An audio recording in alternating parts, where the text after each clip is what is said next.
పల్నాడు జిల్లా పిడుగురాళ్లలో పెన్షన్ల పంపిణీ కార్యక్రమం నిర్వహించారు. ఈ కార్యక్రమంలో గురజాల ఎమ్మెల్యే ఎరపతినేని శ్రీనివాసరావు పాల్గొన్నారు. ఈ సందర్భంగా ప్రతి నెల 1వ తారీఖు ఇచ్చే పెన్షన్లను ఈ నెల 1వ తారీఖు ఆదివారం సెలవు కావడంతో ముందు రోజు ఇస్తున్నామని ఎమ్మెల్యే అన్నారు. గతంలో వైసీపీ ప్రభుత్వం ఎప్పుడు పెన్షన్లు ఇస్తారో తెలియని పరిస్థితి ఉండేదన్నారు. పెన్షన్లను పంపిణీ చేయడం పేద ప్రజానికం పట్ల సీఎం చంద్రబాబుకి ఉన్న చిత్తశుద్ధి అని ఎరపతినేని అన్నారు. అదేవిధంగా మేనిఫెస్టోలో పెట్టిన ప్రతి అంశాన్ని కూడా అమలు చేసే దిశగా కూటమి ప్రభుత్వం పనిచేస్తుంది అన్నారు. ఆంధ్రప్రదేశ్ ప్రభుత్వం రాష్ట్ర వ్యాప్తంగా ప్రతి నెల 1వ తారీఖు ఇచ్చే పెన్షన్స్ 1వ తారీఖు ఆదివారం వస్తే సెలవు రోజు వస్తే ముందు రోజు వేస్తుంది తప్పితే తర్వాత రోజు ఇవ్వట్లేదు. గతంలో వైసీపీ ప్రభుత్వం చూస్తే ఎప్పుడు పెన్షన్ ఇస్తారో తెలియని పరిస్థితి ఉండేది.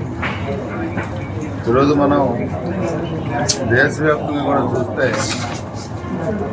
ఆంధ్రప్రదేశ్ ప్రభుత్వం పెన్షన్లో చాలా ఎక్కువ మొత్తం కూడా ప్రతి నెల దాదాపు 3,000 పైగా కోట్లు ప్రతి నెల ఇస్తాము. మన అసెంబ్లీలో ఇచ్చారు.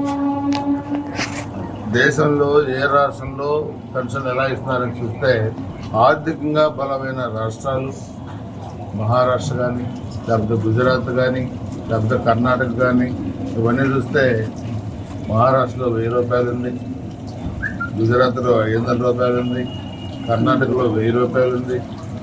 సో ఈ విధంగా మొత్తం పంచుకుంటే మన దగ్గర ఎక్కువ 4,000 రూపాయలు పెన్షన్ ఒకటి, వితౌట్ పెన్షన్, వితంతు పెన్షన్ ఇవన్నీ కూడా 6,000 రూపాయలు, ఫిజికల్ హ్యాండిక్యాప్డ్కి 6,000 రూపాయలు, తలసేమియా బాధితులకి 10,000 రూపాయలు, పూర్తిగా అంగవైకల్యం ఉండి